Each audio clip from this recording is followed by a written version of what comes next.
ये कुंडा के बाजार घूमे लाया बेयार, ये कुंडा के बाजार घूमे लाया बेयार, तोला घूमा हूँ रानी वो मोरे कुंडा के बाजार, तोला घूमा हूँ रानी वो मोरे कुंडा के बाजार।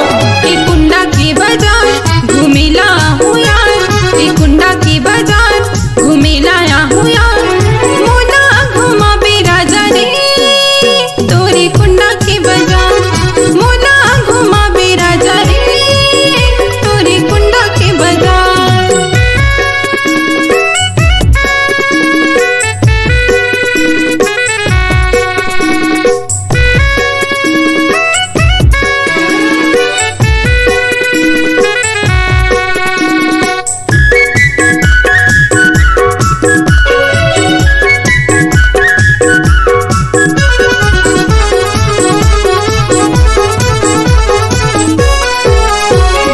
मंगल के होते वो कुंडा के बाजार, खड़े तहाँ कर बेरानी मोरो इंतजार, जेने तय खाबे वो तोला मैं खावा हूँ, सर्कस सनीमा वो तोला मैं देखा हूँ।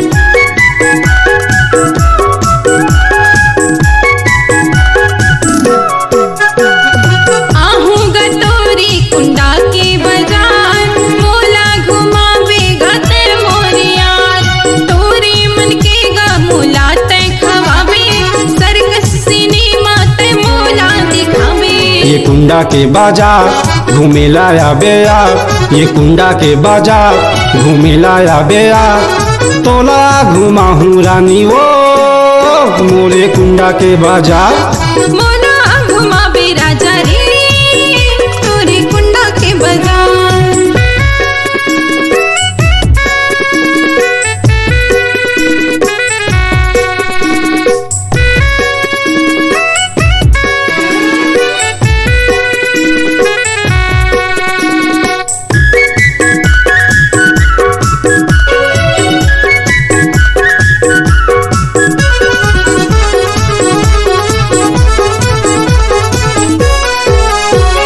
रंग रंग के तोर बरवोले सावंगा, काहे इरादा रानी मोला बताना, छत्तीस गढ़िया मैं गाथा वो गाना, हो गे हो रानी वो तोर मैं दीवाना।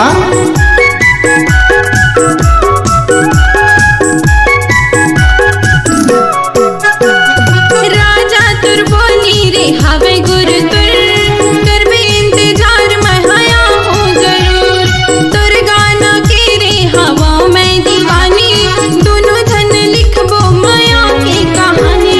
ये कुंडा के बाजार घूमे लाया बेयार, ये कुंडा के बाजार घूमे लाया बेयार, तोला घुमा हूँ रानी वो मोरे कुंडा के बाजार, मोला घुमा बेराजा रे तोरे कुंडा के बाजार। ये कुंडा के बाजार घूमे लाया हूँ यार, ये कुंडा के बाजार घूमे लाया हूँ यार, तोला घुमा हूँ रानी वो मोरे कुंडा के बाजार, मोला घुमा बेराजा रे तोरे कुंडा के बाजार। तोला घुमा हूँ रानी वो मोरे कुंडा के बाजार।